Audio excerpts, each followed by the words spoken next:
आप सभी को मेरा नमस्कार। स्वागत है आपका अपने चैनल सुनहरी कहानियाँ में। आज की कहानी है आभूषण, जिसके लेखक मुंशी प्रेमचंद जी हैं।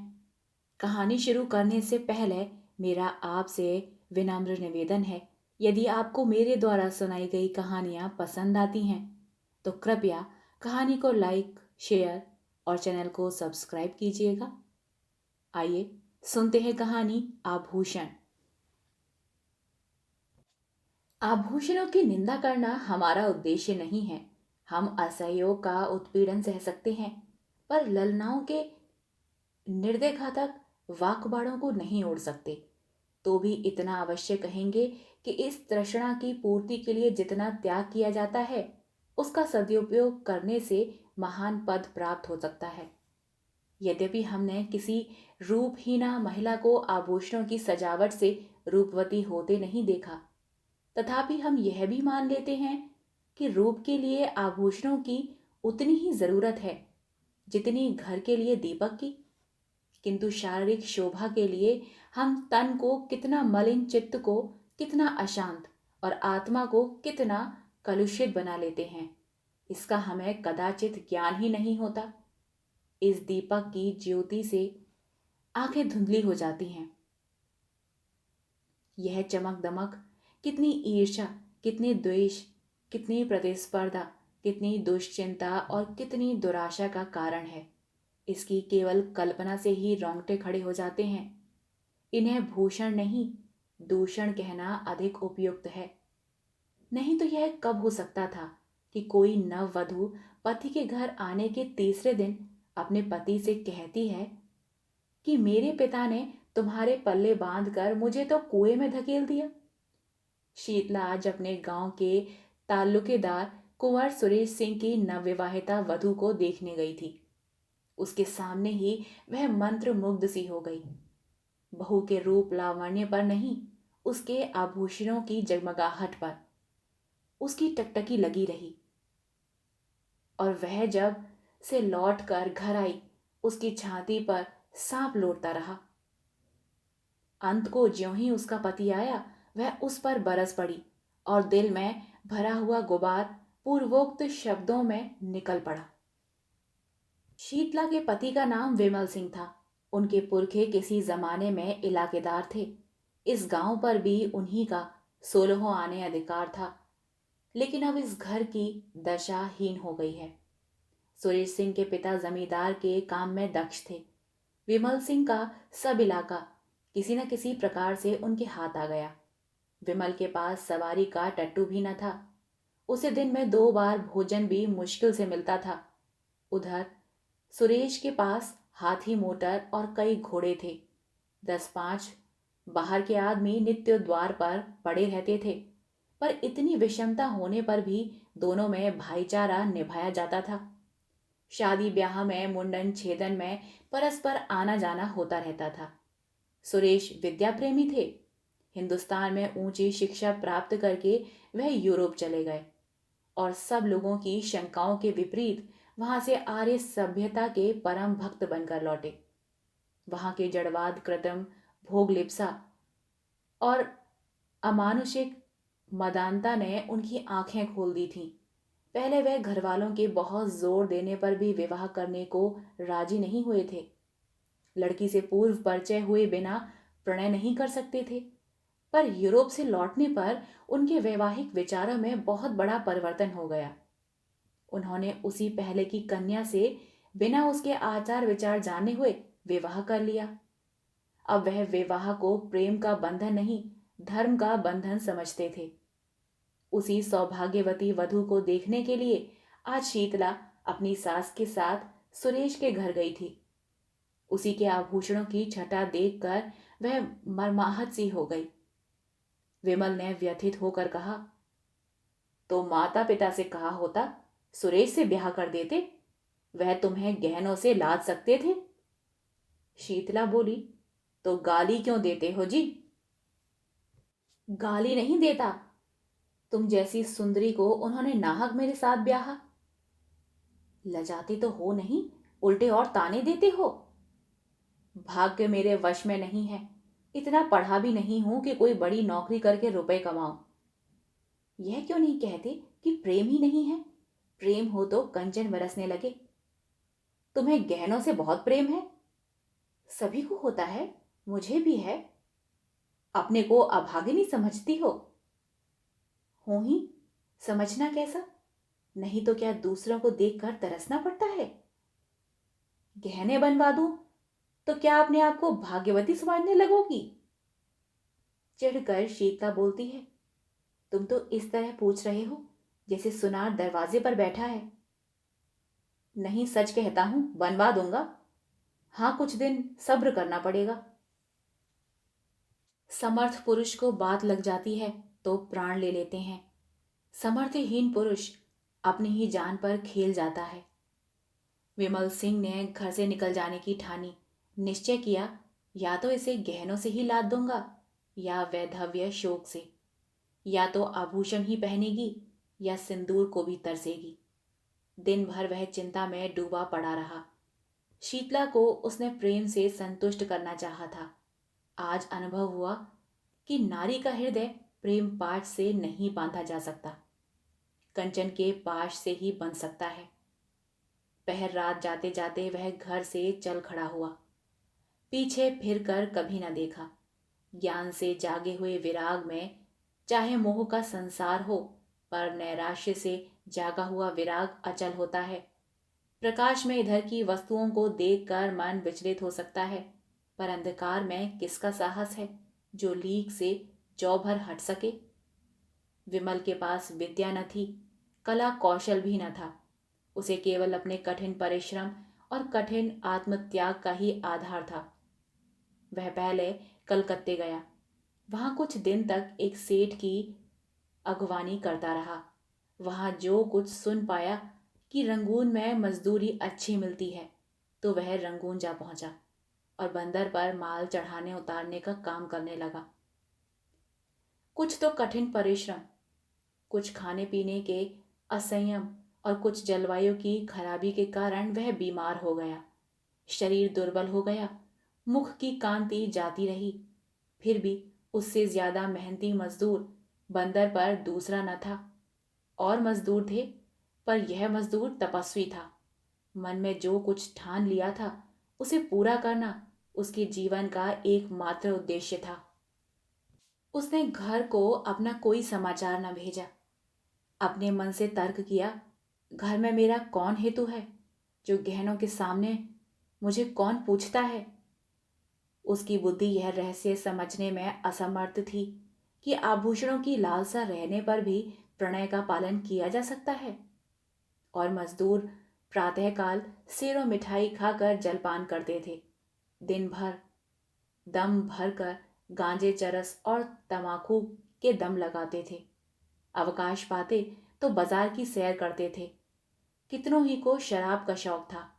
पैसों के बदले रुपए कमाते थे तो पैसों की जगह रुपए खर्च भी कर डालते थे।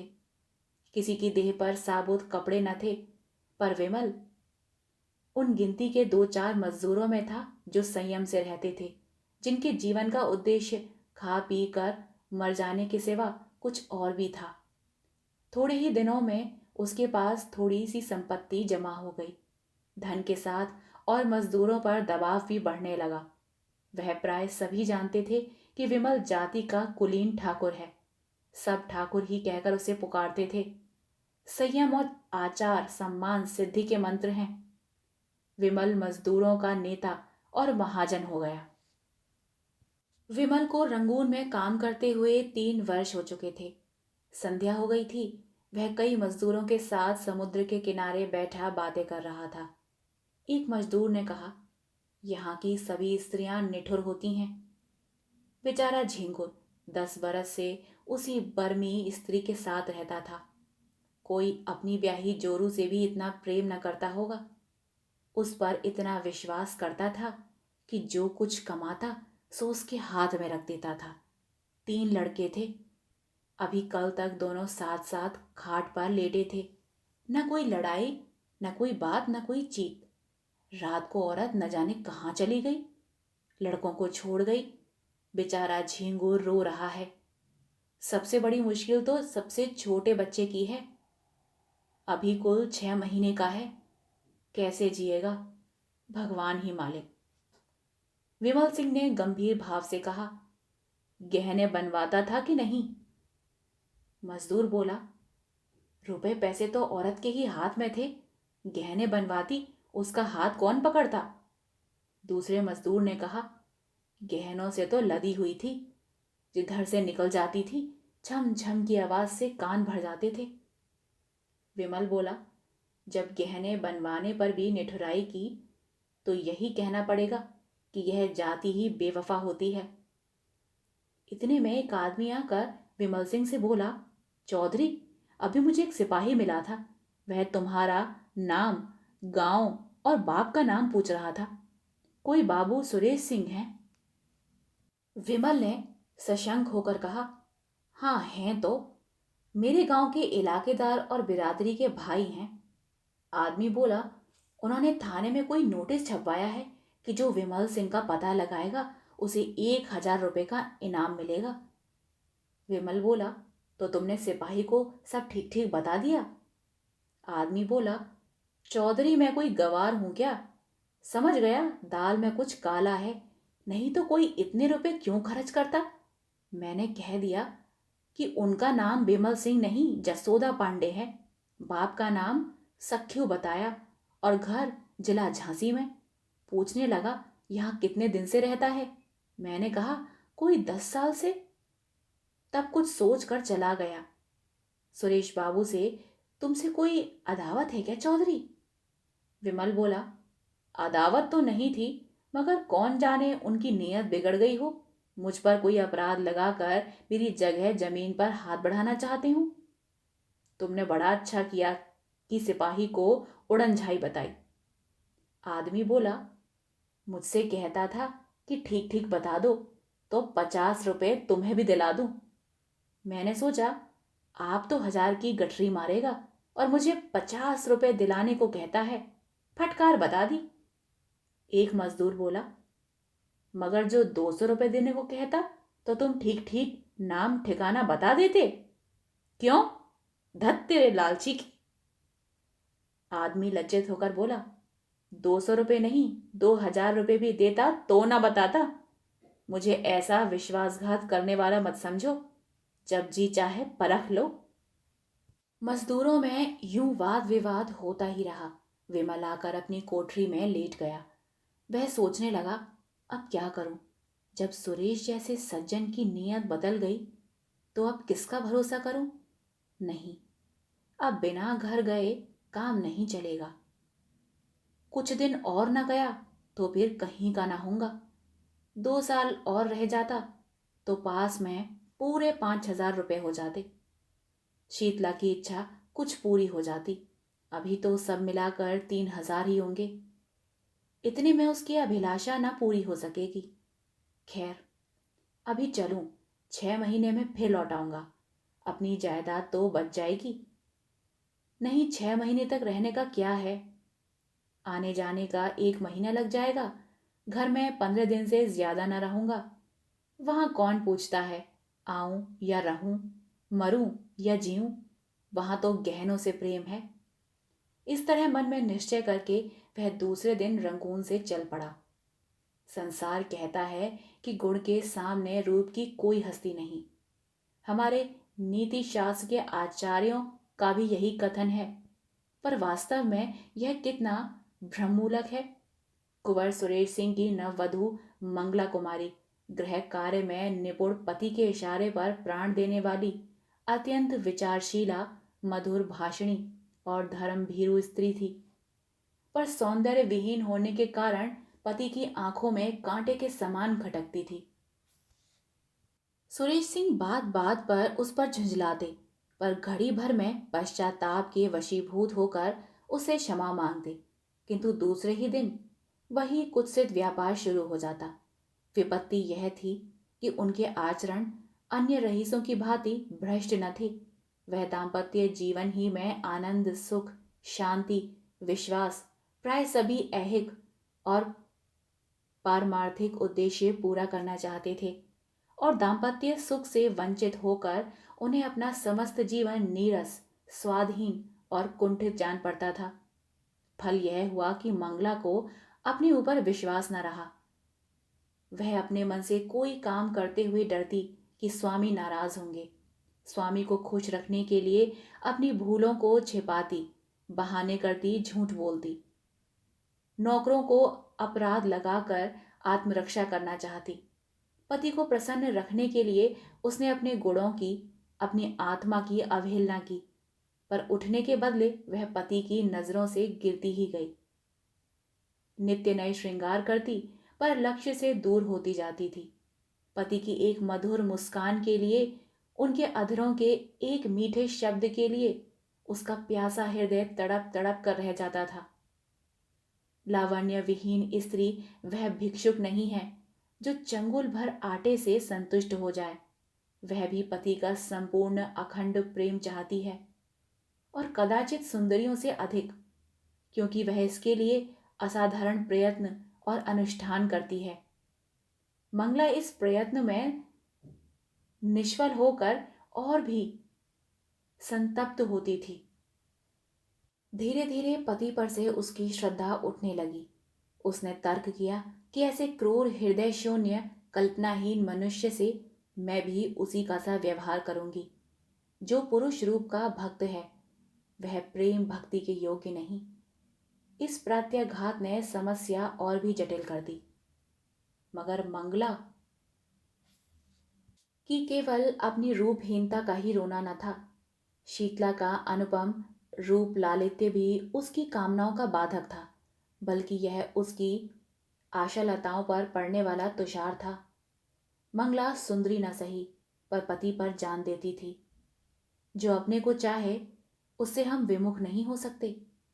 प्रेम की शक्ति अपार है, पर शीतला की मूर्ति सुरेश के हृदय द्वार पर बैठी हुई मंगला को अंदर न जाने देती थी, चाहे वे कितना ही वेश बदल कर आए।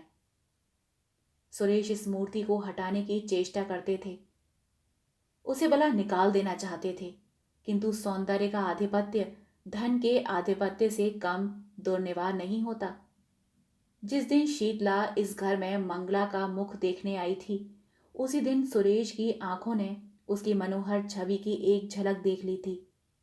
वह एक झलक मानो एक क्षणिक क्रिया थी, जिसने एक ही धावे में समस्त हृदय राज्य को जीत लिया, उस पर अपना आधिपत्य जमा लिया। सुरेश एकांत में बैठे हुए शीतला के चित्र को मंगला से मिलाते, यह निश्चय करने के लिए कि उनमें क्या अंतर है। एक क्यों मन को खींचती है और दूसरी क्यों उसे हटाती है। पर उसके मन का यह खिंचाव केवल एक चित्रकार या कवि का रसास्वादन मात्र था। वह पवित्र और वासनाओं से रहित था। वह मूर्ति केवल उसके मनोरंजन की सामग्री मात्र थी। यह अपने मन को बहुत समझाते, संकल्प करते कि अब मंगला को प्रसन्न रखूंगा। यदि वह सुंदर नहीं है तो उसका क्या दोष। पर उनका यह सब प्रयास मंगला के सम्मुख जाते ही विफल हो जाता था। वह बड़ी सूक्ष्म दृष्टि से मंगला के मन के बदलते हुए भावों को देखते थे, पर एक पक्षाघात पीड़ित मनुष्य की भांति घी के घड़े को लुढ़कते देखकर भी रोकने का कोई उपाय न कर सकते थे। परिणाम क्या होगा यह सोचने का उन्हें साहस ही न होता था। पर जब मंगला ने अंत को बात बात में उनकी तीव्र आलोचना करना शुरू कर दिया, वह उनसे उच्च श्रृंखलता का व्यवहार करने लगी, तो उसके पति, उनका वह उतना सौहार्द भी विलुप्त हो गया। घर में आना जाना छोड़ दिया। एक दिन संध्या के समय बड़ी गर्मी थी। पंखा झलने से आग और भी दहकती थी। कोई सैर करने बगीचे में भी न जाता था। पसीने की भांति शरीर से सारी स्फूर्ति बह गई थी। जो जहां था वहीं मुर्दा सा पड़ा था। आग से सेके हुए मृदंग की भांति लोगों के स्वर कर्कश हो गए थे। साधारण बातचीत में भी लोग उत्तेजित हो जाते थे, जैसे साधारण संघर्षण से वन के वृक्ष जल उठते हैं। सुरेश सिंह कभी 4 कदम टहलते थे, फिर हाँफ कर बैठ जाते थे। नौकरों पर झुंझला रहे थे कि जल्दी जल्दी छिड़काव क्यों नहीं करते। सहसा उन्हें अंदर से गाने की आवाज सुनाई दी। चौंके, फिर क्रोध आया। मधुर गान कानों को अप्रिय जान पड़ा। यह क्या बेवक्त की शहनाई है। यहां गर्मी के मारे दम निकल रहा है और इन सबको गाने की सूझी है। मंगला ने बुलाया होगा और क्या। लोग नाहक कहते हैं कि स्त्रियों का जीवन का आधार प्रेम है। उनके जीवन का आधार वही भोजन, निद्रा, राग, रंग, आमोद प्रमोद है जो समस्त प्राणियों का है। घंटे भर तो सुन चुका। यह गीत कभी बंद होगा भी या नहीं।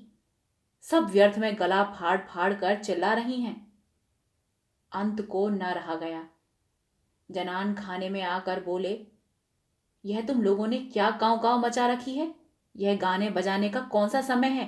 बाहर बैठना मुश्किल हो गया है। सन्नाटा छा गया, जैसे शोरगुल मचाने वाले बालकों में मास्टर पहुंच जाए। सभी ने सिर झुका लिए और सिमट गईं। मंगला तुरंत उठकर सामने वाले कमरे में चली गई। पति को बुलाया और आहिस्ता से बोली, क्यों इतना बिगड़ रही हो। मैं इस वक्त गाना नहीं सुनना चाहता। तुम्हें सुनाता ही कौन है। क्या मेरे कानों पर भी तुम्हारा अधिकार है। फजूल की बमचक। तुमसे मतलब। मैं अपने घर में यह कोलाहल न मचने दूंगा। तो मेरा घर कहीं और है। सुरेश सिंह इसका उत्तर न देकर बोले, इन सब से कह दो फिर किसी वक्त आए। मंगला बोली, इसीलिए कि तुम्हें इनका आना अच्छा नहीं लगता। हाँ, इसीलिए। तुम क्या सदा वही करते हो जो मुझे अच्छा लगे। तुम्हारे यहां मित्र आते हैं, हंसी ठट्टा की आवाज अंदर तक सुनाई देती है।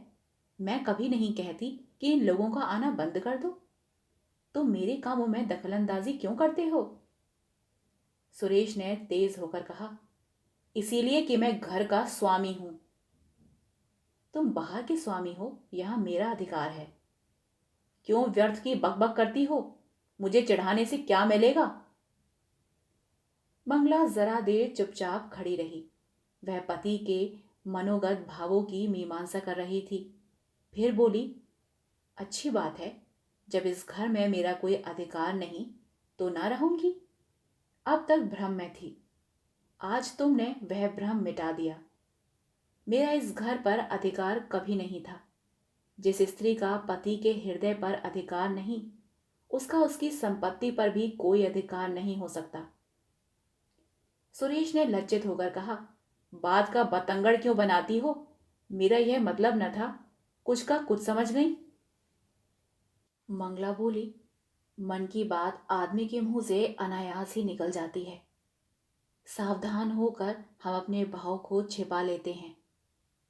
सुरेश को अपनी असज्जनता पर दुख तो हुआ, पर इस भय से कि मैं इसे जितना ही मनाऊंगा उतना ही यह और जली कटी सुनाएगी, उसे वहीं छोड़कर बाहर चले गए। प्रातःकाल ठंडी हवा चल रही थी। सुरेश खुमारी में पड़े हुए स्वप्न देख रहे थे कि मंगला सामने से चली जा रही है। चौंक पड़े। देखा तो द्वार पर सचमुच मंगला खड़ी है। घर की नौकरानियां आंचल से आंखें पोंछ रही हैं। कई नौकर आसपास खड़े हैं। सभी की आंखें सजल और मुख उदास हैं, मानो बहू विदा हो रही है। सुरेश समझ गए कि मंगला को कल की बात लग गई, पर उन्होंने उठकर कुछ पूछने या मनाने की चेष्टा नहीं की।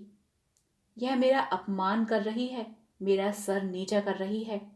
जहां जाना चाहे जाए, मुझे कोई मतलब नहीं।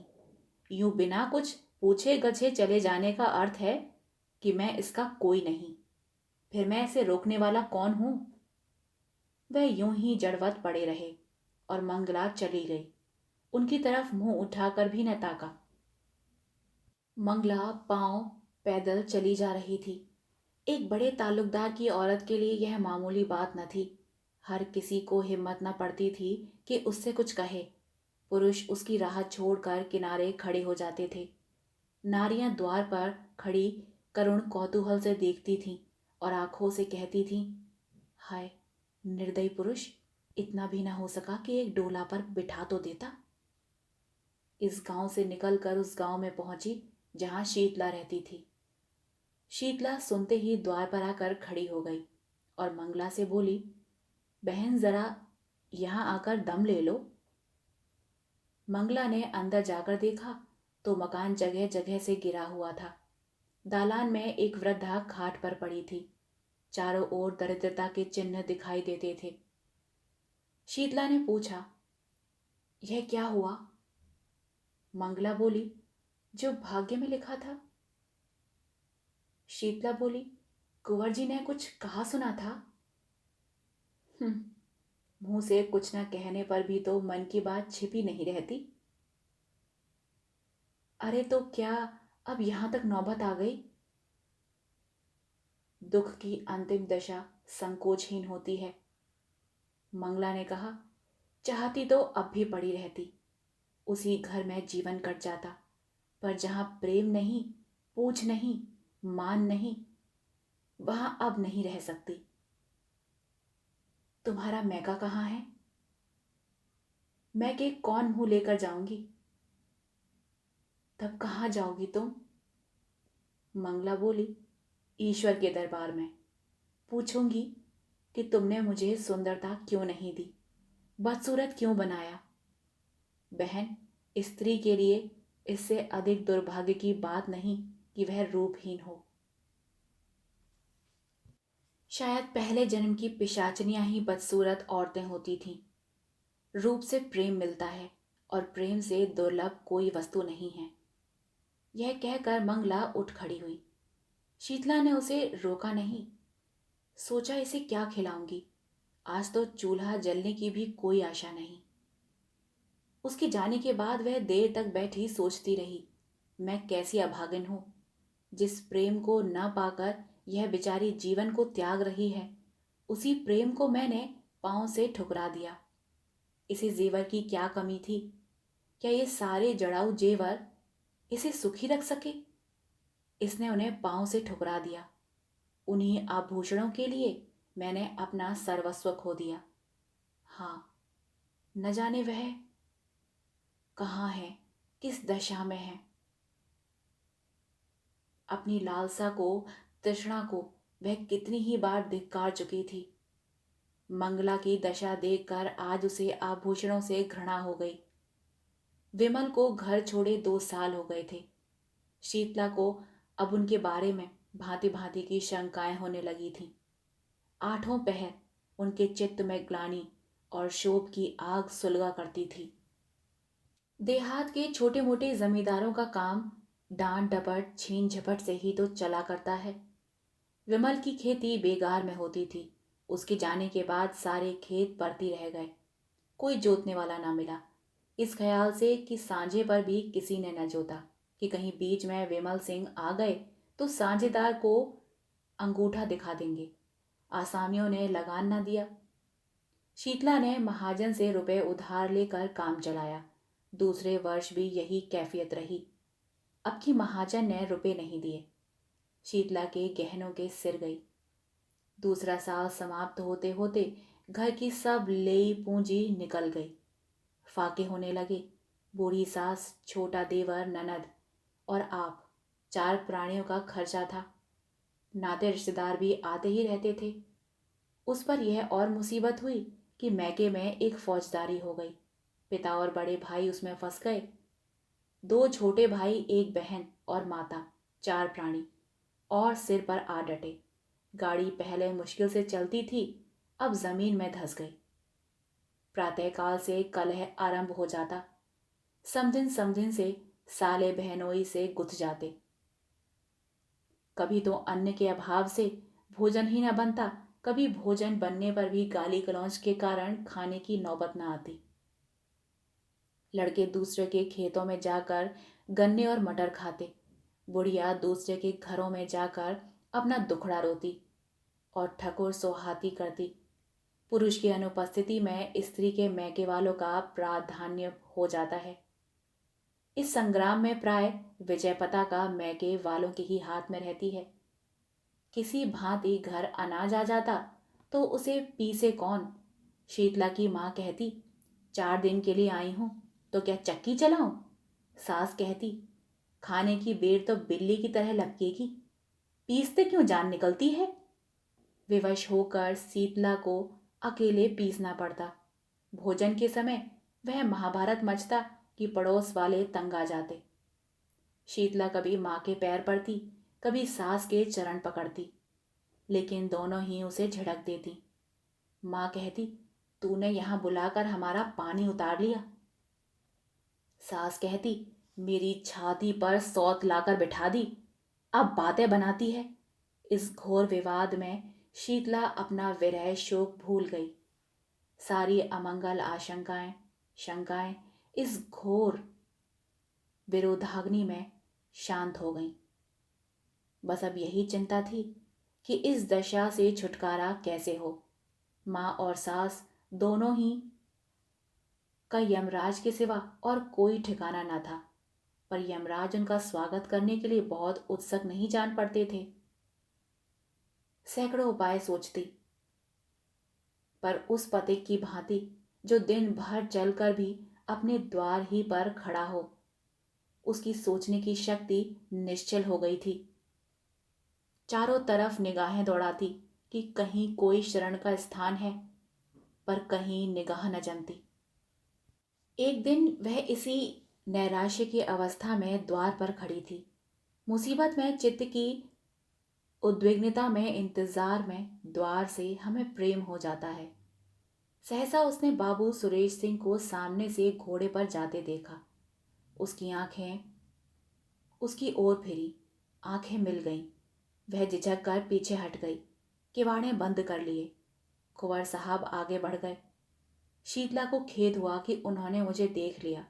मेरे सिर पर फटी साड़ी थी, चारों तरफ उसमें पैबंद लगे हुए थे। वह अपने मन में न जाने क्या कहते होंगे। कुंवर साहब को गांव वालों से विमल सिंह के परिवार के कष्टों की खबर मिली थी। वह गुप्त रूप से उनकी कुछ सहायता करना चाहते थे, पर शीतला को देखते ही संकोच ने उन्हें ऐसा दबाया कि द्वार पर एक क्षण भी न रुक सके। मंगला के गृह त्याग के 3 महीने पीछे आज वह पहली बार घर से निकले थे। मारे शर्म के बाहर बैठना छोड़ दिया था। इसमें संदेह नहीं कि कुंवर साहब मन में शीतला के रूप रस का आस्वादन करते थे। मंगला के जाने के बाद उनके हृदय में एक विचित्र दुष्कामना जाग उठी। क्या किसी उपाय से यह सुंदरी मेरी नहीं हो सकती?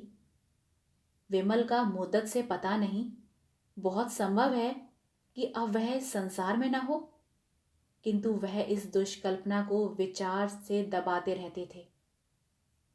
शीतला की विपत्ति की कथा सुनकर भी वह उसकी सहायता करते हुए डरते थे। कौन जाने वासना यही वेश धरकर मेरे विचार और विवेक पर कुठाराघात करना चाहती हो। अंत को लालसा की कपट लीला उन्हें भुलावा दे ही गई। वह शीतला के घर उसका हालचाल पूछने गए। मन में तर्क किया, यह कितना घोर अन्याय है कि एक अबला ऐसे संकट में हो और मैं उसकी बात भी न पूछूं। पर वहां से लौटे तो बुद्धि और विवेक की रस्सियां टूट गई थीं और नौका मोह वासना के अपार सागर में डुबकियां खा रही थी। ओह, यह मनोहर छवि, यह अनुपम सौंदर्य! एक क्षण में उन्मत्तों की भांति बहकने लगे। यह प्राण और यह शरीर तेरी भेंट करता हूं। संसार हंसेगा हंसे, महापाप है हो, कोई चिंता नहीं। इस स्वर्गीय आनंद से मैं अपने को वंचित नहीं कर सकता और वह मुझसे भाग नहीं सकती। इस हृदय को छाती से निकालकर उसके पैरों में रख दूंगा। विमल मर गया, नहीं मरा तो अब मरेगा। पाप क्या है पता नहीं। कमल कितना कोमल, कितना प्रफुल्ल, कितना ललित है। क्या उसके अधरों? अकस्मात वह ठिठक गए, जैसे कोई भूली हुई बात याद आ जाए। मनुष्य में बुद्धि के अंतर्गत एक अज्ञात बुद्धि होती है। जैसे रण क्षेत्र में हिम्मत हार कर भागने वाला सैनिकों को किसी गुप्त स्थान से आने वाली कुमक संभाल लेती है, वैसे ही इस अज्ञात बुद्धि ने सुरेश को सचेत कर दिया। वह संभल गए। ग्लानि से उनकी आंखें भर आईं। वह कई मिनट तक किसी दंडित कैदी की भांति शुद्ध खड़े सोचते रहे। फिर विजय ध्वनि से कह उठे, कितना सरल है। इस विकार के हाथी को सिंग से नहीं, चींटी से मारूंगा। शीतला को एक बार बहन कह देने से यह सब विकार शांत हो जाएगा। शीतला बहन, मैं तेरा भाई हूं। उसी क्षण उन्होंने शीतला को पत्र लिखा। बहन, तुमने इतने कष्ट झेले पर मुझे खबर तक न दी। मैं कोई गैर न था। मुझे इसका दुख है। खैर, अब ईश्वर ने चाहा तो तुम्हें कष्ट न होगा। इस पत्र के साथ उन्होंने अनाज और रुपए भेजे। शीतला ने उत्तर दिया, भैया क्षमा करो, जब तक जीऊंगी तुम्हारी यश गाऊंगी। तुमने मेरी डूबती नैया पार लगा दी। कई महीने बीत गए। संध्या का समय था। शीतला अपनी मैना को चारा चुगा रही थी। उसे सुरेश नेपाल से उसी के वास्ते लाए थे। इतने में सुरेश आकर आंगन में बैठ गए। शीतला ने पूछा, कहाँ से आते हो भैया? गया था जरा थाने। कुछ पता नहीं चला। रंगून में पहले कुछ पता मिला था, बाद में मालूम हुआ कि कोई और आदमी है। क्या करूं, इनाम और बढ़ा दूं?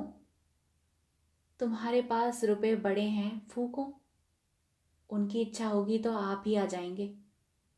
एक बात पूछूं, बताओगी? किस बात पर तुमसे रूठे थे? कुछ नहीं, मैंने यही कहा था कि मुझे गहने बनवा दो। कहने लगे, मेरे पास है क्या? मैंने कहा तो ब्याह क्यों किया था? बस बातों ही बातों में तकरार हो गई। इतने में शीतला की सास आ गई। सुरेश ने शीतला की माँ और भाइयों को उनके घर पहुंचा दिया था, इसीलिए यहाँ अब शांति थी। सास ने बहू की बात सुन ली थी। कर्कश स्वर से बोली, बेटा तुमसे क्या पर्दा है? यह महारानी देखने में ही गुलाब की फूल है, अंदर सब कांटे ही कांटे हैं। यह अपने बनाव श्रृंगार के आगे बिमल की बात ही न पूछती थी। बेचारा इस पर जान देता था, पर इसका मुंह ही न सीधा होता था। प्रेम तो इसे छू नहीं गया। अंत को उसे देश से निकाल कर इसने दम लिया। शीतला ने रुष्ट होकर कहा, क्या वही अनोखे धन कमाने घर से निकले हैं? देश विदेश जाना मर्दों का काम ही है। सुरेश बोला, यूरोप में तो धन भोग के सिवा स्त्री पुरुष में कोई संबंध ही नहीं होता। बहन ने यूरोप में जन्म लिया होता तो हीरे जवाहरात से जगमगाती होती। शीतला, अब तुम ईश्वर से यही कहना कि सुंदरता देते हो तो यूरोप में जन्म दो। शीतला ने व्यथित होकर कहा, जिनके भाग्य में लिखा है वे यहीं सोने से लदी हुई हैं। मेरी भांति सभी के कर्म थोड़े ही फूट गए हैं। सुरेश सिंह को ऐसा जान पड़ा कि शीतला की मुखकांति मलिन हो गई है। पति वियोग में भी गहनों के लिए इतनी लालायत है। बोले, अच्छा मैं तुम्हें गहने बनवा दूंगा। यह वाक्य कुछ अपमान सूचक स्वर में कहा गया था, पर शीतला की आंखें आनंद से सजल हो उठी। कंठ गदगद हो गया। उसके हृदय नेत्रों के सामने बंगला के रत्न जड़ित आभूषणों का चित्र खिंच गया। उसने कृतज्ञतापूर्ण दृष्टि से सुरेश को देखा। मुंह से कुछ न बोली, पर उसका प्रत्येक अंग कह रहा था, मैं तुम्हारी हूं। कोयल आम की डालियों पर बैठकर, मछली शीतल निर्मल जल में क्रीड़ा करके और मृग शावक विस्तृत हरियालियों में छलांगे भरकर इतने प्रसन्न नहीं होते जितना मंगला के आभूषणों को पहनकर शीतला प्रसन्न हो रही है। उसके पैर जमीन पर नहीं पड़ते। वह दिन भर आईने के सामने खड़ी रहती है, कभी केशों को संवारती है, कभी सुरमा लगाती है। कोहरा फट गया है और निर्मल स्वच्छ चांदनी निकल आई है। वह घर का एक तिनका भी नहीं उठाती। उसके स्वभाव में एक विचित्र गर्व का संचार हो गया है। लेकिन श्रृंगार क्या है? सोई हुई काम वासना को जगाने का घोर नाद। उद्दीपन का मंत्र। शीतला जब नख शिक से सजकर बैठती है तो उसे प्रबल इच्छा होती है कि मुझे कोई देखे। वह द्वार पर आकर खड़ी हो जाती है। गांव की स्त्रियों की प्रशंसा से उसे संतोष नहीं मिलता। गांव के पुरुषों को वह श्रृंगार रस विहीन समझती है, इसीलिए सुरेश सिंह को बुलाती है। पहले वह दिन में एक बार आ जाते थे, अब शीतला के बहुत अनुनय विनय करने पर भी नहीं आते। पहर रात हो गई थी, घरों के दीपक बुझ चुके थे। शीतला के घर में दीपक जल रहा था।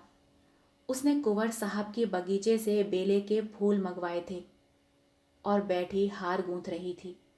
अपने लिए नहीं, सुरेश के लिए। प्रेम के सिवा एहसान का बदला देने के लिए उसके पास और था ही क्या। एकाएक कुत्तों के भौंकने की आवाज़ सुनाई दी और दम भर में विमल सिंह ने मकान के अंदर कदम रखा। उनके एक हाथ में संदूक था और दूसरे हाथ में एक गठरी। शरीर बहुत दुर्बल हो गया था। कपड़े मैले, दाढ़ी के बाल बढ़े हुए, मुख पीला, जैसे कोई कैदी जेल से निकल कर आया हो। दीपक का प्रकाश देखकर वह शीतला के कमरे की तरफ चले। मैना पिंजरे में फड़फड़ाने लगी। शीतला ने चौंक कर सिर उठाया, घबरा कर बोली, कौन? फिर पहचान गई। तुरंत फूलों को एक कपड़े से छिपा दिया। उठ खड़ी हुई और सिर झुकाकर पूछा, इतनी जल्दी सुध ली? विमल ने कुछ जवाब न दिया। विस्मित हो होकर कभी शीतला को देखता और कभी घर को, मानो किसी नए संसार में पहुंच गया है। यह वह अध खिला फूल न था जिसकी पंखुड़ियां अनुकूल जलवायु न पाकर सिमट गई थीं। वह पूर्ण विकसित कुसुम था। ओस की जल कणों से जगमगाता और वायु के झोंके से लहराता हुआ। विमल उसकी सुंदरता पर पहले भी मुग्ध था, पर यह ज्योति वह अग्नि ज्वाला थी जिसे हृदय में ताप और आंखों में जलन होती थी। ये आभूषणों, ये वस्त्र, ये सजावट, उसके सिर में एक चक्कर सा आ गया। जमीन पर बैठ गया। इस सूर्यमुखी के सामने बैठते हुए उसे लज्जा आती थी। शीतला अभी तक चुपचाप खड़ी थी। वह पानी लाने नहीं दौड़ी, उसने पति के चरण नहीं धोए, उसने पंखा तक नहीं झला। हतबुद्धि सी हो गई थी। उसने कल्पनाओं की कैसी सुरम्य वाटिका लगाई थी, उस पर तुषार पड़ गया। वास्तव में इस मलिन वदन अर्धनग्न पुरुष से उसे घृणा हो रही थी। यह घर का जमींदार विमल न था, वह मजदूर हो गया था। मोटा काम मुखाकृति पर असर डाले बिना नहीं रहता। मजदूर सुंदर वस्त्रों में भी मजदूर ही रहता है। सहसा विमल की मां चौंकी। शीतला के कमरे में आई तो विमल को देखते ही मातृ स्नेह से विहल होकर उसे छाती से लगा लिया। विमल ने उसके चरणों पर सिर रखा। उसकी आंखों से आंसुओं की गरम गरम बूंदें निकल रही थीं। मां पुलकित हो रही थी। मुख से बात न निकलती थी। एक क्षण में विमल ने कहा, अम्मा। कंठ ध्वनि ने उसका आशय प्रकट कर दिया। मां ने प्रश्न समझकर कहा, नहीं बेटा, यह बात नहीं है। यह देखता क्या हूं मैं? स्वभाव ही ऐसा है तो क्या करें बेटा? सुरेश ने मेरा हुलिया क्यों लिखाया था? तुम्हारी खोज के लिए बेटा। उन्होंने दया न की होती तो आज घर में किसी को जीता न पाते तुम। बहुत अच्छा होता। शीतला ने ताने से कहा, अपनी ओर से तुमने सबको मार ही डाला था, फूलों की सेज नहीं बिछा गए थे? विमल बोला, अब तो फूलों की सेज ही बिछी हुई देखता हूं। तुम किसी के भाग्य के विधाता हो क्या? विमल सिंह उठकर क्रोध से कांपता हुआ बोला, अम्मा, मुझे यहां से ले चलो। मैं इस पिशाचनी का मुंह नहीं देखना चाहता। मेरी आंखों में खून उतरा चला जाता है। मैंने इस कुलंकनी के लिए 3 साल तक जो कठिन तपस्या की है, उससे ईश्वर मिल जाता, पर इसे न पा सका। यह कहकर वह कमरे से निकल आया और माँ के कमरे में लेटा रहा। माँ ने तुरंत उसका मुंह और हाथ पैर धुलाए। वह चूल्हा जलाकर पूरियां पकाने लगी, साथ साथ घर की विपत्ति कथा भी कहती जाती थी। विमल के हृदय में सुरेश के प्रति जो विरोधाग्नि प्रज्वलित हो रही थी, वह शांत हो गई, लेकिन हृदय दाह ने रक्तदाह का रूप धारण कर लिया। जोर का बुखार चढ़ाया। लंबी यात्रा की थकान और कष्ट तो था ही, बरसों के कठिन श्रम और तप के बाद यह मानसिक संताप और भी पीड़ादायक हो गया। सारी रात वह अचेत पड़ा रहा। माँ बैठी पंखा झलती और रोती थी। दूसरे दिन भी वह बेहोश पड़ा रहा। शीतला उसके पास एक क्षण के लिए भी न आई। इन्होंने मुझे कौन से सोने के कौर खिला दिए हैं जो इनकी धौंस सहूं। यहाँ तो जैसे कंता घर रहे, वैसे रहे विदेश। किसी की फूटी कौड़ी नहीं जानती। बहुत ताव दिखाकर गए थे तो क्या लाद कर ले आए। संध्या के समय सुरेश को खबर मिली। तुरंत दौड़े हुए आए। आज 2 महीने बाद उन्होंने इस घर में कदम रखा। विमल ने आंखें खोली, पहचान गया। आंखों से आंसू बहने लगे। सुरेश के मुखारविंद पर दया की ज्योति झलक रही थी। विमल ने उसके बारे में जो अनुचित संदेह किया था, उसके लिए वह अपने को धिक्कार रहा था। शीतला ने ज्यों ही सुना कि सुरेश सिंह आए हैं, तुरंत शीशे के सामने गई, केश छटका लिए और विपत की मूर्ति बनी हुई विमल के कमरे में आई। कहाँ तो विमल की आंखें बंद थी, मूर्छित सा पड़ा था, कहाँ शीतला के आते ही आंखें खुल गईं। अग्निमय नेत्रों से उसकी ओर देखकर बोला, अभी आई है? आज के तीसरे दिन आना। कुंवर साहब से उस दिन फिर भेंट हो जाएगी। शीतला उल्टे पांव चली गई। सुरेश पर घड़ों पानी पड़ गया। मन में सोचा, कितना रूप लावण्य है, पर कितना विषाक्त। हृदय की जगह केवल श्रृंगार लालसा। आतंक बढ़ता गया। सुरेश ने डॉक्टर बुलवाए, पर मृत्युदेव ने किसी की न मानी। उनका हृदय पाषाण है, किसी भांति नहीं पसीजता।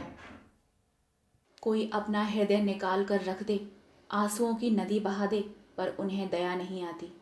बसे हुए घर को उजाड़ना, लहराती हुई खेती को सुखाना उनका काम है।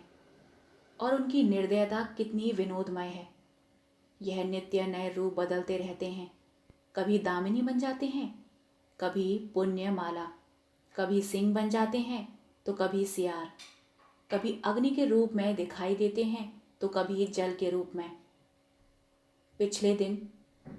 तीसरे दिन पिछली रात को विमल की मानसिक पीड़ा और हृदय का ताप का अंत हो गया। चोर दिन को कभी चोरी नहीं करता। यम के दूत प्राय रात ही को सबकी नजर बचा कर आते हैं और प्राण रत्न को चुरा ले जाते हैं। आकाश के फूल मुरझाए हुए थे। वृक्ष समूह स्थिर थे, पर शोक में मग्न सिर झुकाए हुए। रात शोक का बाह्य रूप है। रात मृत्यु का क्रीड़ा क्षेत्र है। उसी समय विमल के घर से आर्तनाद सुनाई दिया, वह नाद जिसे सुनने के लिए मृत्युदेव विकल रहते हैं। शीतला चौंक पड़ी और घबराई हुई मरणशैया की ओर चली। उसने मृतदेह पर निगाह डाली और भयभीत होकर एक पग पीछे हट गई। उसे जान पड़ा विमल सिंह उसकी ओर अत्यंत तीव्र दृष्टि से देख रहे हैं। बुझे हुए दीपक में उसे भयंकर ज्योति दिखाई पड़ी। वह मारे भय के वहां ठहर न सकी। द्वार से निकल ही रही थी कि सुरेश सिंह से भेंट हो गई। कातर स्वर में बोली, मुझे यहां डर लगता है। उसने चाहा कि रोती हुई उनके पैरों में गिर पड़ूं, पर वह अलग हट गए। जब किसी पथिक को चलते चलते ज्ञात होता है कि मैं रास्ता भूल गया हूं, तो वह सीधे रास्ते पर आने के लिए बड़े वेग से चलता है। झुंझलाता है कि मैं इतना असावधान क्यों हो गया। सुरेश भी अब शांति मार्ग पर आने के लिए विकल हो गए। मंगला की स्नेहमयी सेवाएं याद आने लगी। हृदय में वास्तविक सौंदर्योपासना का भाव उदय हुआ। उसमें कितना प्रेम, कितना त्याग, कितनी क्षमा थी। उसकी अतुल पति भक्ति को याद करके कभी कभी वह तड़प जाते। आह, मैंने घोर अत्याचार किया, ऐसे उज्जवल रत्न का आदर न किया। मैं यूं ही जड़वत पड़ा रहा और मेरे सामने ही लक्ष्मी घर से चली गई। मंगला ने चलते चलते शीतला से जो बातें कहीं वे उन्हें मालूम थी, पर उन बातों पर विश्वास न होता था। मंगला शांत प्रकृति की थी, वह इतनी उद्दंडता नहीं कर सकती। उसमें क्षमा थी, वह इतना विद्वेष नहीं कर सकती। उनका मन कहता था कि वह जीती है और कुशल से है। उसके मैके वालों को कई पत्र लिखे, पर वहां व्यंग और कटु वाक्यों के सिवा और क्या रखा था। अंत को उन्होंने लिखा, अब उस रत्न की खोज में स्वयं जाता हूं।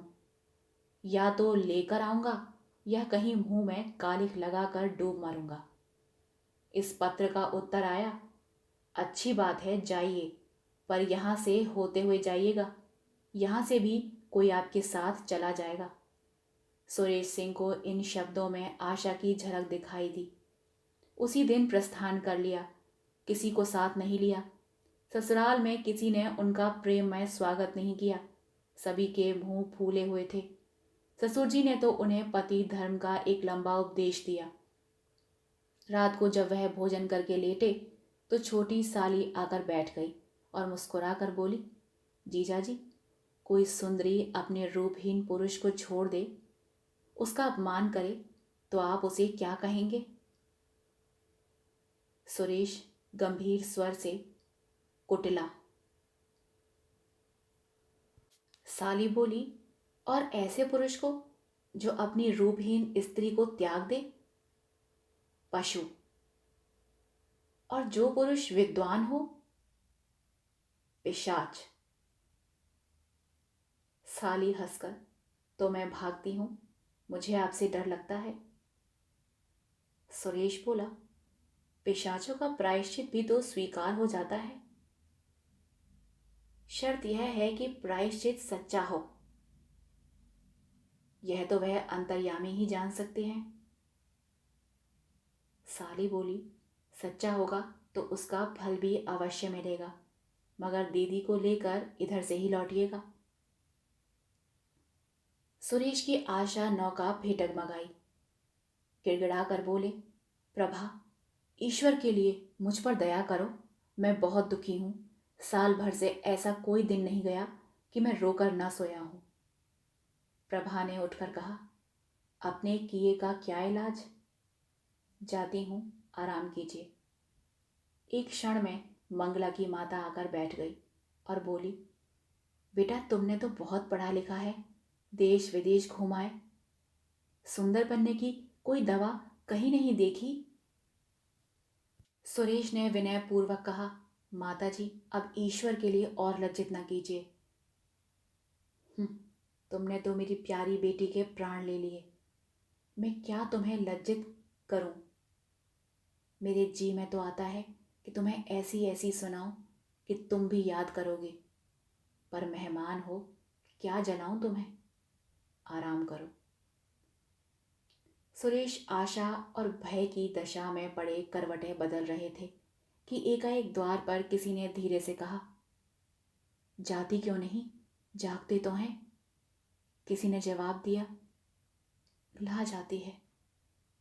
सुरेश ने आवाज पहचानी। प्यासे को पानी मिल गया। एक क्षण में मंगला उनके सम्मुख आई और सिर झुकाकर खड़ी हो गई। सुरेश को उसके मुख पर एक अनूठी छवि दिखाई दी, जैसे कोई रोगी स्वास्थ्य लाभ कर चुका हो। रूप वही था, पर आंखें और थीं।